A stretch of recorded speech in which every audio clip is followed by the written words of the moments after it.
My name is Maya Carter. I'm 31 years old, and my entire life savings vanished while I was standing in my uncle's lakehouse kitchen holding a mug of burnt coffee that suddenly tasted like metal. One second, my banking app showed 5 years of work. The next, it was just a row of zeros. Across the table, my brother-in-law Derek leaned back, grinned, and said, "We needed it more than you." Everyone went silent. Riley wouldn't meet my eyes. But what they didn't know was, that wasn't the first betrayal. It was just the loudest. Before I go any further, tell me where you're watching from, and hit like and subscribe if you've ever been betrayed by family, because trust me, you're not alone. What happened in that lake house didn't start with a hacked laptop or an empty bank account. It started years before, in moments I thought I'd forgotten. Let me take you back. I grew up in Denver in a small one-story house that always smelled like sawdust and burnt coffee.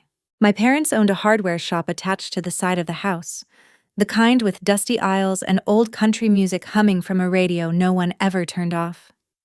I spent most of my childhood there, sorting screws into plastic bins, wiping down countertops, counting change with my dad until the metal left a gray tint on my fingertips.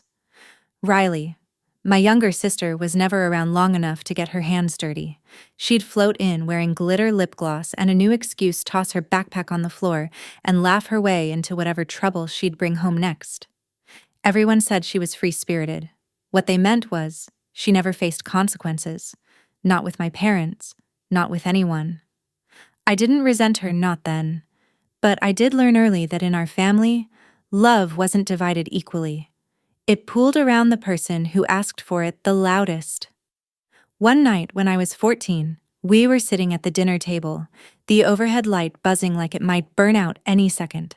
Mom dished mashed potatoes onto Riley's plate first, then Dad passed the chicken down the line without even noticing he'd skipped me. It wasn't mean, it was habit. Riley talked endlessly about a boy she liked, her bracelets clinking when she moved her hands. I kept waiting for someone to ask how my math competition had gone, because I'd won first place. The ribbon was still folded inside my hoodie pocket, warm against my palm. But the moment never came. I swallowed the silence. It tasted like dust. I didn't know it then, but this would matter later. After dinner, when Riley snuck out to meet her friends, I hid the sound of the door for her. I told my parents I'd seen her go upstairs. Mom had sighed with relief. Dad had smiled like I'd done something noble. It carved something small and sharp inside me, something I pushed down for years. As we got older, the patterns stayed the same. I started working part-time at the hardware shop after school. Riley worked too for exactly 1 weekend before deciding she was too stressed. My parents didn't push her. Instead, Dad told me how proud he was that I handled responsibility so well. He never said the other half out loud, but I felt it hanging in the air because someone has to. At 17, when I got my first paycheck from a summer job at a diner, I surprised Riley with a birthday cake and $50 tucked inside a card. She hugged me, shrieking like I'd given her a car. A week later, she spent the money on a last-minute concert ticket. I didn't expect her to save it, but she didn't even remember to thank me again. I laughed it off at the time. I didn't know it then, but that would matter too. Our teenage years blurred together: snowy Denver winters, cheap Christmas lights, the smell of cinnamon cocoa. Mom always made too sweet. I remember one Christmas clearly. I unwrapped a pair of clearance boots from the hardware store surplus. Riley unwrapped a brand new iPod. Dad said something about needing to spoil the baby of the family while she's still young. I smiled and said I didn't mind, but it carved another line, thin and quiet like the first crack in a foundation. Years later, when I said the boutique was my dream, Mom pulled out a box of her old fabric scraps. "You and your big plans." She laughed gently, touching my cheek. Riley glanced over the sewing table and said, "Can't you just get a normal job?" Dad told her to hush, but not before the words hit me. I swallowed them too. But all of it, the favoritism, the swallowed disappointments, the tiny wounds I never cleaned out, they weren't the real turning point. That came the night the police knocked on our front door. And that was when everything broke. It was a Thursday night in late October, the kind where the cold sneaks under doors and settles into your bones. I was in my room, half asleep, over a stack of sketches for the boutique I kept promising myself I'd open someday, when the doorbell rang. Not a soft chime, but a hard, urgent pounding that rattled the frame. I remember the way my stomach dropped before I even reached the living room. Mom froze with a dish towel in her hand. Dad wiped his palms on his jeans like he already knew. When he opened the door, 2 officers stood under the yellow porch light, hats in their hands, snow flurries catching in the air around them. I'll never forget the look on their faces, gentle, apologetic, rehearsed from delivering the same nightmare to countless homes before ours. "Are you the Carters?" one asked. Dad nodded. Mom's hand found my shoulder. I felt her nails dig in. "There's been an accident," the officer said. "I'm very sorry." The rest blurred the words drunk driver intersection instant, slamming into us faster than my brain could register. Mom collapsed first. Riley started shaking so violently I thought she'd faint. I stood completely still, like my body had been unplugged. When grief hits fast enough, it doesn't feel like falling. It feels like freezing. The days after were a gray smear of casseroles left on our porch, whispered condolences and paperwork. Endless, suffocating paperwork. Uncle Tom stepped in because someone had to. He drove us to the funeral home, sat through meetings with insurance people, helped sort the legal mess. He was the one who asked me gently if I wanted to see the car. I said no. He nodded, like he already knew that was the only answer I had. When we met with the lawyer to read the will, Riley kept her head down. Her fingers twisted the hem of her sweater like she was trying to tear it apart. The office smelled like lemon cleaner and old books. Sunlight cut across the table in a sharp rectangle. I remember thinking it looked like a spotlight and we were all trapped inside it. The estate was modest, the house, the hardware shop, a small savings account. But the lawyer opened a second folder that held 2 handwritten notes, one for each of us. Mom had written them herself.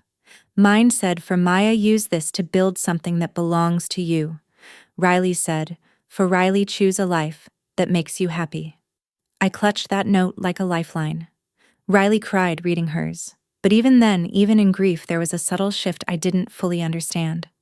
Riley kept glancing at me like she expected me to fix everything. And I did try so hard it nearly buried me later. In the months after I used my portion to finally begin the boutique project, it started small, a lease on a tiny storefront, a few racks of clothing, I hand-curated shelves of candles and local crafts. Chloe came into my life then, stumbling in one afternoon with a resume and an enthusiasm that made the place feel alive. She became the kind of friend I didn't know I needed. Riley, meanwhile, drifted. She dropped classes, changed jobs twice, and started dating a guy who owned more leather jackets than brain cells. Then, one afternoon, she showed up at my shop with a stranger. Derek Cole. He had that slick, easy confidence some men wear like a second skin. He shook my hand too firmly, smiled like he could see right through me, and called my boutique cute. He meant it as an insult wrapped in a compliment, and I felt it. At first, he treated Riley like she was something he'd been waiting for his whole life. He brought her flowers, remembered her coffee order, laughed at her jokes even when they weren't funny. But small cracks showed early.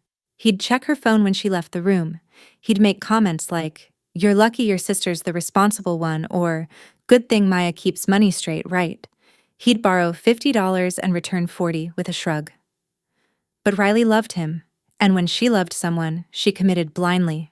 The wedding was small backyard string lights, Uncle Tom grilling burgers because Derek didn't want to waste money on catering. Riley looked happy, so I convinced myself that was all that mattered. Tom pulled me aside, once, eyes serious. "Something about him doesn't add up," he said. I laughed it off. I shouldn't have. In the year after the wedding, Riley changed. She grew quieter, softer.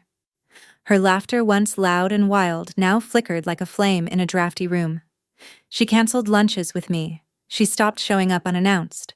She stopped talking about her dreams. And then came the day she told me Derek had helped her with the paperwork from our parents' estate. She said it casually, sipping a melted iced coffee, eyes darting away. I felt a strange chill, like someone had cracked a window in mid-January. When I asked what paperwork, she shrugged and said she didn't remember. Something tightened in my chest. I didn't push, not then. I didn't know it yet, but that was the moment Derek stepped directly into the heart of our family.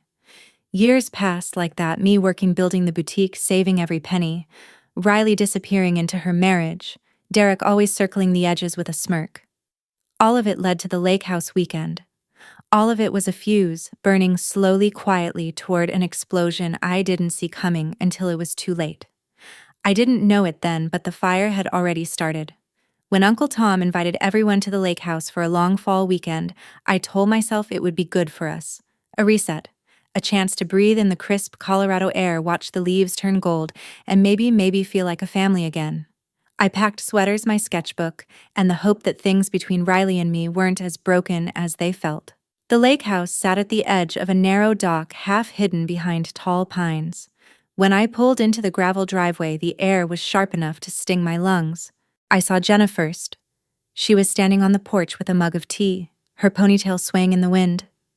When I stepped out of my car, she hugged me tight, but when she leaned close, her voice dropped to a whisper. Just be prepared this weekend. For what I whispered back. She didn't answer. She didn't have to. The silence said enough to make my stomach knot. Inside the lake house felt familiar and foreign at the same time. The old wood floors creaked under my boots. The air smelled like pine and something warm, maybe chili, cooking in the crock pot. Aunt Linda lit candles everywhere, insisting it made the space feel cozy. Derek's laugh cut through the room before I even saw him. Loud, overconfident. That kind of laugh that fills space it doesn't belong in. He gave me a once-over and smirked. Maya, hey, still running that little shop of yours? Yeah, I said. Still running it. Cute. He winked like he'd said something charming instead of condescending. Riley stood behind him. Her smile didn't reach her eyes. I'd only been in the house 10 minutes, but something felt off. The tension wasn't loud, it was quiet. Heavy. Like the pause between thunder and lightning. Like everyone was waiting for the wrong word to set off a chain reaction. That night, Jenna and I were in the guest room. I was staying in my room for the weekend, folding sweaters and talking about nothing important. When Aunt Linda called from the kitchen for help with dinner, Jenna dragged me out by the wrist, insisting Tom's chili tasted like wet cardboard and she refused to eat it without distractions. We laughed all the way down the stairs, but when I came back up 20 minutes later, something was wrong. My laptop sat on the desk, angled differently than how I'd left it. The charging cord was plugged into the left port, even though I always used the right, because the left one was loose. My notebook had been shifted 2 inches to the side. Not messy, just off. My chest tightened. I touched the trackpad. Warm. I opened the screen. The browser history was spotless, but not empty, cleaned. Wiped. Not a single trace of anything. I felt a prickle along the back of my neck. The same instinct you get when someone stands too close behind you in a dark hallway. I told myself I was overreacting. Jenna had probably bumped the desk. Someone could have mistaken my laptop for theirs. It was a house full of people. Small things happen. But the part of me that always paid attention, the part of me that had survived grief, family imbalance, Derek's smugness, it whispered something else. Something here is wrong. At dinner, Derek sat at the head of the table like he owned the place. He talked about business opportunities, about crypto, about a new investment circle he was about to get in on. He made everything sound like a secret club, only he was important enough to join. Riley laughed a little too loudly at his jokes. Her hand wrapped around her fork like she was afraid to put it down. Halfway through the meal, I reached for the serving spoon, and Riley flinched. A small sudden jerk of her arm. I didn't comment.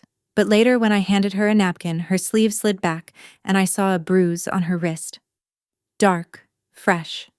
What happened? I asked. She pulled her sleeve back down. I banged it on a cabinet. I gave her a long look. She blinked fast, too fast. I'm fine, Maya, please. Derek's eyes flicked toward us from across the table, watching, measuring. That night, I got the first call from Chloe. Hey, she said, voice tight. Vendor payment didn't go through. Card declined.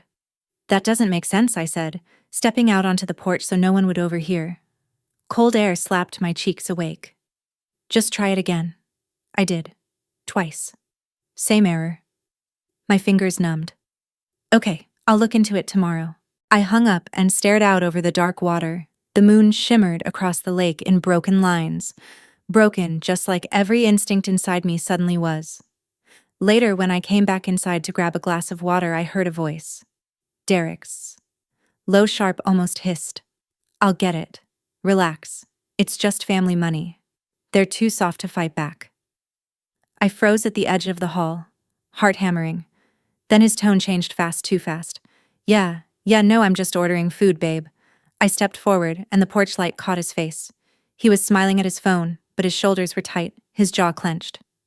When he noticed me, he lifted the phone. DoorDash, he said with a grin. Midnight cravings, you know. I nodded. But something inside me shifted again like sand under my feet. One wrong movement and I'd sink. The next morning, after 2 cups of burnt lakehouse coffee and a forced group breakfast, I went to approve a routine payment for the boutique. It declined. Again. I tried to breathe. I told myself it was a glitch. A tech issue. Anything but what my body already knew. I opened my banking app. And the world stopped. 5 years of savings evaporated into a flat, unforgiving line of zeros. The room tilted. Someone was talking Aunt Linda maybe, but the sound came from far away. My heartbeat roared like thunder in my ears, and for the first time in years I felt a crack deep inside me, shift, and I knew something catastrophic had already begun. For a long moment, all I could do was stare at the screen, waiting for the numbers to fix themselves, waiting for the app to admit it was a glitch, a joke, a nightmare I could pinch myself awake from. But the balance didn't change. The zeros stayed. Cold, flat, final. My throat tightened until breathing felt like swallowing glass. I walked into the kitchen like I was moving underwater.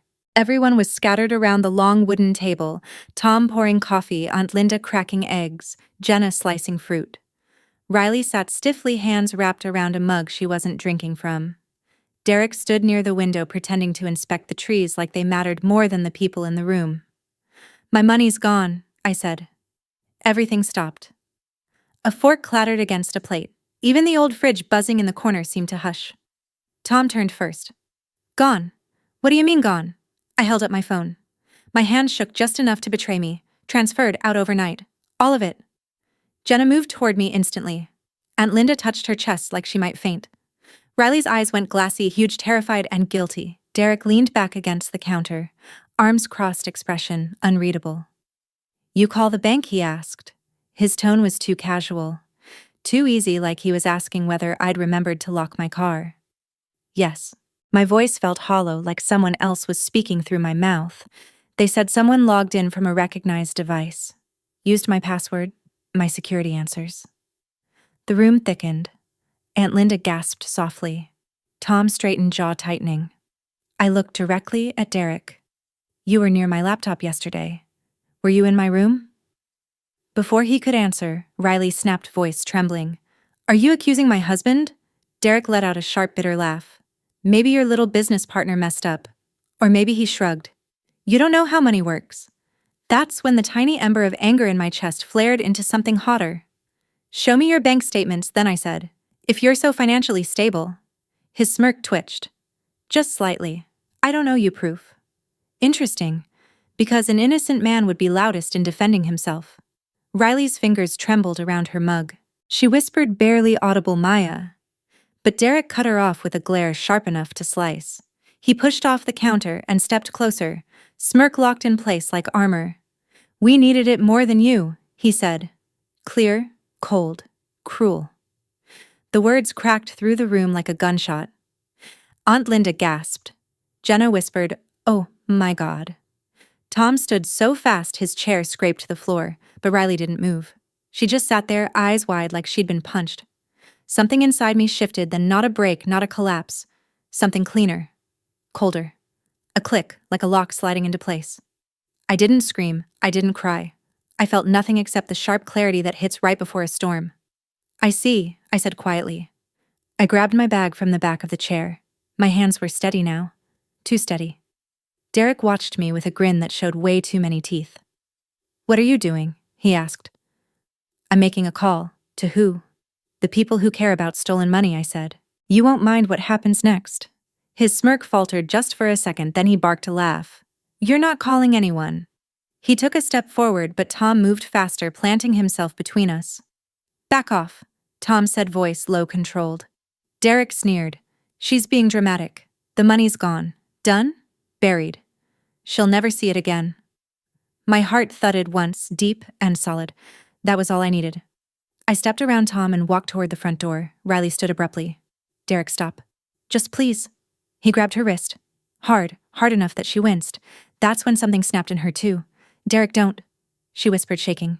He didn't loosen his grip. I took a slow step forward. "Riley," I said gently. "What's going on?" She opened her mouth. Derek squeezed harder.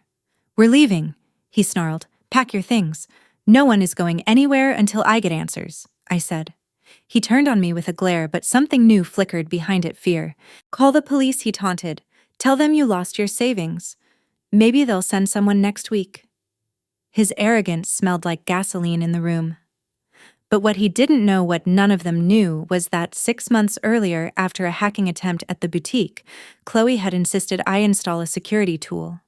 One that photographed anyone accessing my files, logged keystrokes, tracked device IDs, stored everything in a hidden cloud folder. And Derek, idiotically confident, had sat in front of my laptop for several minutes last night. Long enough for the camera to capture him. Long enough for the software to record every key he pressed. I slipped my phone from my bag. Derek lunged. Tom blocked him again. Maya Jenna whispered, "Are you sure?" "I'm done being unsure." I dialed. The call barely rang once before the bank's fraud specialist answered. I spoke calmly, too calmly, words clicking into place like puzzle pieces. "Yes, I'm reporting an active, unauthorized transfer. Yes, the suspect is present and trying to leave the property." Derek froze. Then he laughed, a dry, cracking sound. "You're unbelievable." "Maybe," I said, "but I'm not wrong." When I hung up, the house went utterly still. Riley stared at the ground, Derek's hand still clamped on her wrist, Tom towering protectively nearby. I looked at Derek, and he looked back, with the first edges of panic threading into his expression. He knew. Something was coming, and he couldn't stop it. When the knock finally came, it wasn't a knock at all. It was a violent, echoing bang that shook the lake house down to its beams. Everyone flinched. Aunt Linda gasped, clutching the countertop as if the wood might steady her. Riley jumped so hard her mug spilled across the table, coffee sliding in a dark streak toward her lap. Derek froze just long enough for me to see the fear flash across his face before he smothered it with indignation. Another bang. Police opened the door. Cold air rushed into the room as Tom strode across the floorboards and pulled the door open. For a moment, the sunlight behind the officers turned them into dark silhouettes, solid, immovable, undeniable. Then they stepped in boots, thudding heavy on the old wood. 3 uniformed officers, and behind them, Detective Sarah Harmon, tall, composed, slate-gray eyes, scanning the room in one slow, precise sweep. "Which one of you is Maya Carter?" she asked. I stepped forward. "That's me." The detective nodded once, flipping open a folder she held tucked under her arm. "Your bank's fraud team flagged multiple suspicious transfers from your accounts.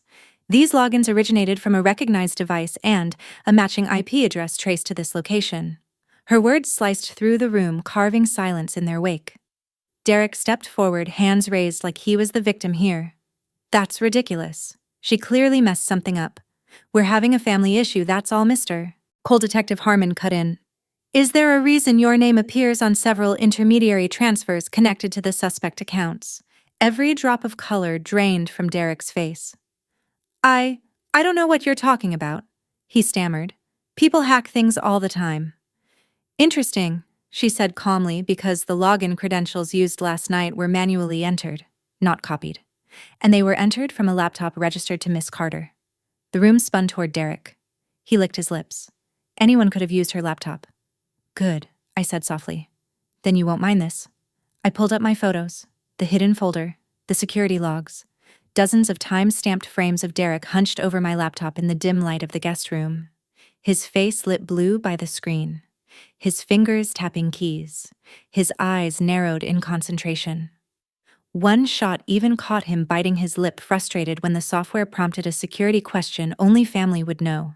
Detective Harmon took the phone, her expression unchanging as she scrolled. "It's very thorough," she murmured, "keystroke logs included." Derek lunged, not at the detective, at me.